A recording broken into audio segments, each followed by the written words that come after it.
தயவு பதிவு 41 அருள் விளக்க மாலை திருஅருட்பா 6ஆம் திருமுறை அருள் விளக்க மாலை பாடல் எண் 80. திருச்சிற்றம்பலம். அருட்பெரும் ஜோதி அருட்பெரும் ஜோதி தனிப்பெரும் கருணை அருட்பெரும் ஜோதி. தெய்வம் அண்ட வகை எவ்வளவோ அவ்வளவோ அவற்றில் அமைந்த உயிர் எவ்வளவோ அவ்வளவோ அவைகள் கண்ட பொருள் எவ்வளவோ அவ்வளவோ அவற்றில் கலந்து கலப்பெவ்வளவோ அவ்வளவோ நிறைந்தே விண்டகுவோர்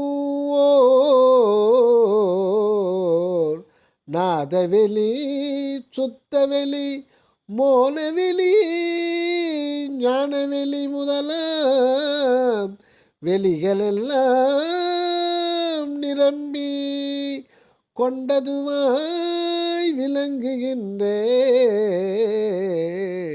சுத்த சிவமயமே குலவு நடத்தரசே என் குற்றமோ கொண்டருளே. அண்ட வகை எவ்வளவோ அவ்வளவோ அவற்றில் அமைந்த உயிர் எவ்வளவோ அவ்வளவோ அவைகள் கண்ட பொருள் எவ்வளவோ அவ்வளவோ அவற்றில் கலந்த கலப்பெவ்வளவோ அவ்வளவோ நிறைந்தே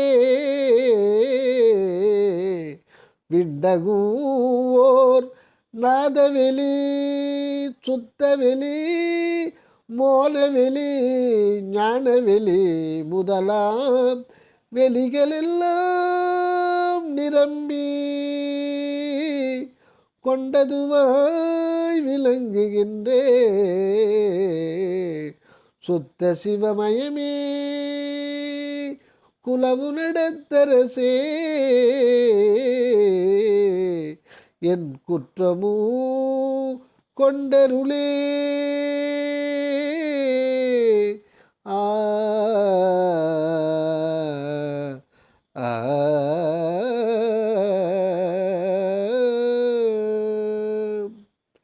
அருள் விளக்க உரை தயாநிதி சுவாமி சரவணானந்தா. அருட்பெருவெளிதான் 13வது என்னும் திரையோதசாந்த சுத்த சிவநிலையாக உள்ளதாம். இந்த பெருவெளியில் மற்றெல்லா வெளிகளும் அடங்கும். இந்த அருட்பெருவெளி புறத்தில் காண்பதல்ல, அகத்திலே ஆறறிவுக்கு அப்பாலான சுத்த அருள் உணர்விலே தான் விளங்குவது இந்த அருட்பெருவெளி. மிகச்சிறிய ஆன்ம அணுவிலே தான் வெளிப்பட்டு விளங்குகின்றது எனில் பேராச்சரியமாகத்தான் இருக்கும். அது திருவருளின் பெருமை. இந்த பெருவெளியிலே இருந்து காணும் பலவாகிய வெளிகளும் அந்த வெளி ஒவ்வொன்றில் காணும் அண்டங்களும் அந்த அண்டம் ஒவ்வொன்றில் காணும் பிண்ட உயிர்களும் அந்த உயிர் ஒவ்வொன்றில் காணும் பொருள்களும் அந்த பொருள் ஒவ்வொன்றிலும் செறிந்த அணுக்களிலும் அந்த அணுக்கள் ஒவ்வொன்றிலும் உள்ள ஆன்மாக்களிலும் அந்த ஆன்மாக்கள் ஒவ்வொன்றிலும் உள்ள வெளிகளிலும் பிரிவர கலந்து பூரணமாய் நிறைந்து விளங்கி கொண்டிருக்கின்றது நம் அருட்ஜோதியாம். புறத்தில் உள்ளது விண்வெளி. அதில் சிற்றசைவால் தோன்றி பரநாதமாய் விளைந்து காரியப்பட்ட உலகம் நாதவெளியில் விளங்குவதாம். அந்த நாதவெளியில் தோன்றிய வடிவங்களில் நிறை தத்துவங்கள் கொண்டு விளங்குவது இந்த மனித தேகம். இதனுள் இந்திரியவெளி, கரணவெளி, ஜீவவெளி, ஆன்மவெளி என்பன உள்ளன. இவைகளில் அனுபவ மேலீட்டில் பல வெளிநிலைகள் காணப்படுகின்றனவாம். அவை சுத்தவெளி, மோனவெளி, ஞானவெளி முதலியனவாம். அனுபவ உணர்வு நிலைகளே அகவெளிகள் எல்லாம் என அறிதல் வேண்டும். சொத்த சிவமய அருட்பெருவெளியில்தான் இந்த எல்லா அனுபவ நிலைகளும் தோன்றுகின்றனவாம். இவ்வெளியில் அருள் அனுபவத்தை வெளிப்படுத்திய படுத்துகின்ற அருட்பெரும் செயலே அருள் நடனமாகும். இந்த நடனபதி அருட்பெருஞ்சோதிமயமானவர். இவரது திருமுன்பு குற்றம் என்பதும் இல்லை, இருள் என்பதும் இல்லை. ஆகையால் எந்த வகையிலும் திருச்சந்நிதியை அடைந்து அருட்பாவால் போற்றி உள்ளுருகினால் உடனே திருவருள் பாலித்து நல்லின்ப வாழ்வும் வழங்குவார். பெரும் தீயில் மாசு மறு குப்பை கூளம் தூசு துரும்பு எல்லாம் எரிந்து நீராக போய்விடும். அதுபோல் அருட்பெருஞ்சோதியில் எந்த குற்றமும் குறையும் நீராகி போவது திண்ணம். இதில் ஒரு சிறப்பு, இந்த அருட்ஜோதி அனுபவம் வெளிப்பட்ட போது அசுத்தமும் குற்றம் குறைகளும் நிறைந்த உயிருடம்பே அருள் நீராகிப் போகின்றது. அழிந்து மறைந்து போவதில்லை. ஒளிபெற்று மாற்றத் தோற்றத்தோடு அருட்பெரும் சுகவடிவமாகி விளங்குவதாம். இதுதான் அந்த அருள் ஒளிக்கும் பிற ஒளிகளுக்கும் உள்ள பெரிய வேறுபாடு. தயவு. அடுத்து பாடல் எண் 81. திருச்சிற்றம்பலம். சத்தியே நான்முகர் அனந்த நாரணர் மற்றுளவாம் தலைவர்கள் அவர் அவர் உலகில் சார்ந்தவர்கள் பிறர்கள் இத்திசை அத்திசையாக இசைக்கும் அண்டப்பகுதி எத்தனையோ கோடிகளில் இருக்கும் உயிர்த்திரள்கள் அத்தனை பேர் உண்டாலும் அணுவளவும் குறையாது அருள் வெளியில் ஒளிவடிவாய் ஆனந்தமயமாய் சுத்த சிவ அனுபவமாய் விளங்கிய தெல்லமுதே தூய நடத்தரசே என் சொல்லு அணிந்தருளே. சத்தியே நான்முகர் அனந்தர் நாரணர் மற்று உளவாம் தலைவர் அவர் அவர் உலகில் சார்ந்தவர்கள் பிறர்கள் இத்திசை அத்திசையாக இசைக்கும் அண்டப்பகுதி எத்தனையோ கோடிகளில் இருக்கும் உயிர்த்திரள்கள் அத்தனை பேர் உண்டாலும் அணுவளவும் குறையாது அருள் வெளியில் ஒளி வடிவாய் ஆனந்தமயமாய் சுத்த சிவ அனுபவமாய் விளங்கிய தெல்லமுதே தூய நடத்தரசே என் சொல்லு அணிந்தருளே. ஆ. அருள் விளக்க உரை. இதற்கு முன் குறிக்கப்பட்டது அகண்டமான அருள்வெளியும் அதில் விளங்கும் மற்றெல்லா வெளிகளும் அண்டங்களும் பிண்டங்களும் உயிர்களும் பொருள்களும் நிலைகளும் ஆற்றல்களும் அனுபவங்களும் ஆம். இப்பொழுது இந்த பாடலில் அந்த அகண்ட பெரும் அருள் வெளியிலே இடையீடின்றி யாவற்றிற்கும் உள்ளும் புறமும் நிரம்பி குறைவுபடாது என்றென்றும் நிலவி நின்று பயனளித்து கொண்டிருக்கும் அருள் அமுது பற்றி குறிக்கின்றார். இந்த அருள் அமுதம் அந்த அருள் வெளியிலே அருள் ஒளி வடிவாகி அருள் இன்பமாய், அதாவது அருள் வண்ண சச்சிதானந்தமாகி திகழ்கின்றதாம்.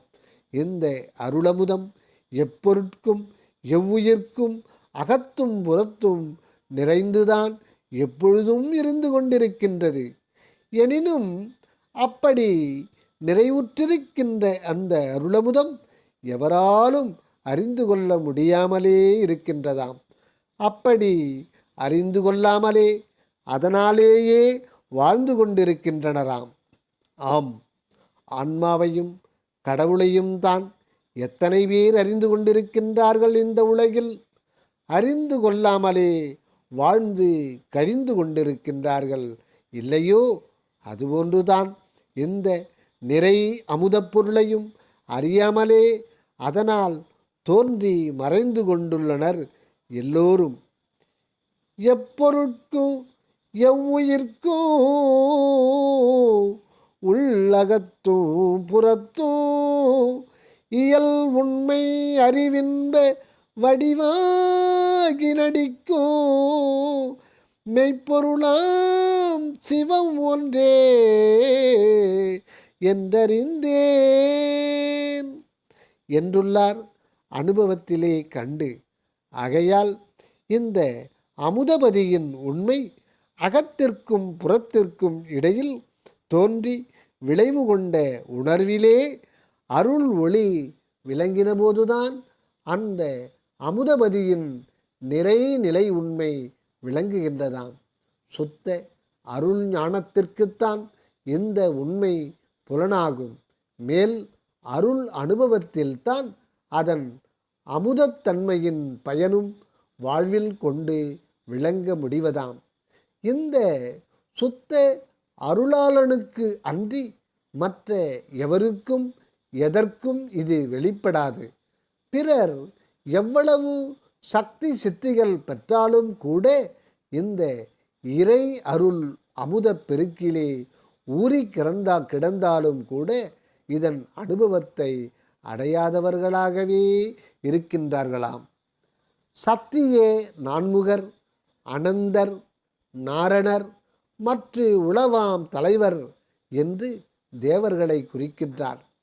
ஆக்க சக்தி கொண்டு புதிதாக படைத்து கொண்டுள்ளவன் பிரமன் என்பதை சுட்ட சத்தியே நான்முகர் என்றும், அனந்தன் மீது அரிதுயிலில் கிடந்தே யாவையும் வளர்க்கும் திருமாலை அனந்தர் நாரணர் என்றும், மற்ற தேவ பதவிகளில் இருப்பவர்களை அவரவர் உலகின் தலைவர்கள் என்றும், மற்ற எப்பகுதி அண்டங்களிலும் வாழும் சகல உயிர்த்திரள் பற்றியும் குறிப்பிட்டு, இவர்களெல்லாம் எவ்வளவுதான் உண்டாலும் எவ்வளவு காலமானாலும் சிறிதும் குறைவுபடாததாம் இந்த அருள் அமுதம் என்பதை கூறியுள்ளார்.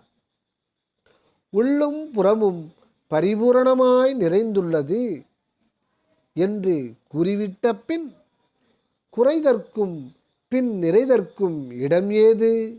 இந்த நித்த நிறை அருள் அமுதம்தான் சுத்த சிவானுபவம் ஆகி விளங்கிய தெல்லமுது என குறிப்பிட்டுள்ளார்.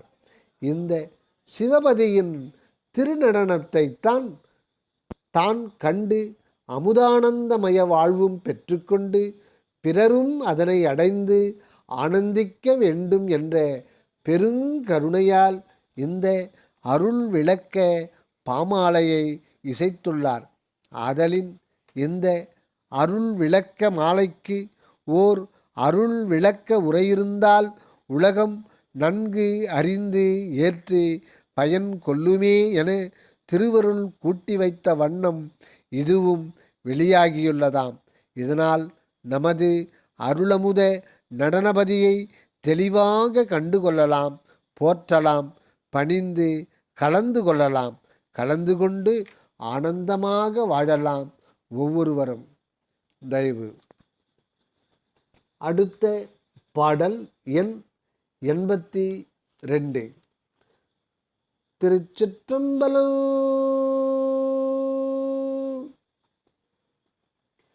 பொறிகரண முதல் பலவாம் தத்துவமோ அவற்றை புரிந்தியக்கி நடத்துகின்ற பூரணரோ அவர்க்கு செறியும் உபகாரிகளாம் சக்திகளோ அவரை செலுத்துகின்ற சத்தர்களோ தன்னொழியால் விளங்கே அறிவறிவாய் அவ்வறிவுக்கு அறிவாய் எவ்விடத்தோ ஆனதுவாய் தானதுவாய் அதுவதுவாய் நிறைந்தே நெறிவழங்க பொதுவில் அருள் திருநடம் செய்யரசே நின் அடியேன் சொன்மாலை நிலைக்க அணிந்தருளே. பொறிகரண முதல் பலவாம் தத்துவமோ அவற்றை புரிந்தியக்கி நடத்துகின்றே பூரணரோ அவர்க்கு செறியும் உபகாரிகளாம் சக்திகளோ அவரை செலுத்துகின்ற சத்தர்களோ தன்னொழியால் விளங்கே அறிவறிவாய் அவ்வறிவுக்கு அறிவாய் எவ்விடத்தும் ஆனதுவாய் தானதுவாய் அதுவதுவாய் நிறைந்தே நெறிவழங்க பொதுவில்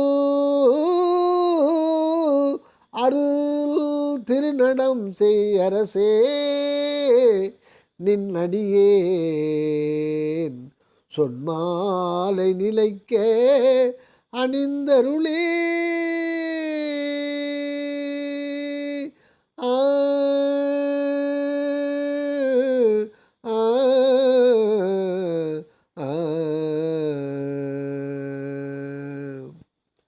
அருள் விளக்க உரை. இது பிண்ட தேகத்தில் நிறைவுற்றிலங்கும் திருவருள் உண்மை விளக்கத்தை கண்டுகொள்ள வேண்டி அகக்கருவி கரண தத்துவங்களையும் அதன் இயல்களையும் தெளிவாக எடுத்து காட்ட குறிக்கப்பட்டதாகும். நம் பதி தன் அருள் ஒளியால் யாவையும் விளங்கச் செய்கின்றாராம். அவை எவை என பார்ப்போம். பொறிகரணம் முதற் பலவாம் தத்துவம் முதலில் குறிக்கப்படுகின்றன. இந்த தேகமே ஒரு சிறந்த தத்துவ பொறியாக உள்ளதாம். இதில் 96 தத்துவங்கள் கலந்து செறிந்துள்ளனவாய் தத்துவ ஞானியர்கள் கண்டுரைத்துள்ளனர். அவற்றில் பொறி எனப்படுவது மெய், வாய், கண், மூக்கு, செவி என்னும் ஐம்பொறி வாயில்களாக அறிவிக்கப்படுகின்றனவாம். இவற்றின் புறநிலைகளும் உள்நிலைகளும் இவற்றால் பெறப்படும் புலன் அறிவுகளும் அனுபவங்களும் தத்துவங்களாகவே கூறப்படுகின்றன. மேல் கரணங்கள் இருவகையாம். அவை புறக்கரணம், அகக்கரணம். புறக்கரணம் என்பன மனம், வாக்கு, காயம் ஆகிய 3. அகக்கரணம் என்பது மனம், புத்தி, சித்தம், அகங்காரம் ஆகிய 4. இவை 7ம் தத்துவங்களில் சேர்ந்தவைகளே. இந்த தத்துவங்களுக்கு ஆதாரமாய் உள்ளிருந்து செயல்படுவது உட்பொருள்கள் ஆகும். இவைகளை பூரணர் என்கின்றார். அந்த பூரணர்களுக்கு ஆதரவாயிருக்கும் சக்திகளும் அந்த சக்திகளுக்கு காரணமாயிருக்கும் சத்தர்களும் நமது பதியின் அருள் ஒளியாலே தான் காரியப்படுகின்றனவாம். இந்த உண்மையை அறிவதுதான் அருள் அறிவுதான். ஆனால் நேரடியாக செயல்படுவதாக காண முடியாது. அது அருள் அறிவு கரண அறிவுக்கு காரணமாயும் அக்கரண அறிவு பொறி அறிவுக்கு காரணமாயும் இருந்து காண்கின்றதாகும். இந்த அருள் அறிவால்தான் எவ்விடத்தும் அதுவே இருக்கும் உண்மையும் அதுதானாகி தான் அதுவாகி எங்கும் இருக்கும் உண்மையும் கண்டுகொள்ளப்படுகின்றதாம். இப்படி எங்கும் தானாய் அருள்மயமாய் இருந்து கொண்டு நமக்கு அருள் அனுபவத்தை வழங்குகின்றது நம் பதியின் திருநடன பெருஞ்செயல் ஆகும். இவ்வுண்மையை குறிக்கவே நெறிவழங்க பொதுநடம் செய் அரசே, நின் அடியேனின் சொன்மாலையை நிலைபெற்று விளங்க அணிந்து கொண்டு திருவருள் பாலித்தல் வேண்டும் என்று வேண்டிக் கொள்ளுகின்றார். சுத்த சன்மார்க்கத்தை வழங்கி உலக மக்கள் அனைவரையும் சுத்த சன்மார்க்கிகளாக்கி இரவா நிலையில் இன்போடு என்றும் விளங்கச் செய்தல் பொருட்டு இந்த மாலையையும் அணிந்து நிலைபெற்றிலங்க செய்தருளல் வேண்டும் என வேண்டிக் கொள்ளுகின்றார். தயவு. அருட்பெரும் ஜோதி அருட்பெரும் ஜோதி தனிப்பெரும் கருணை அருட்பெரும் ஜோதி.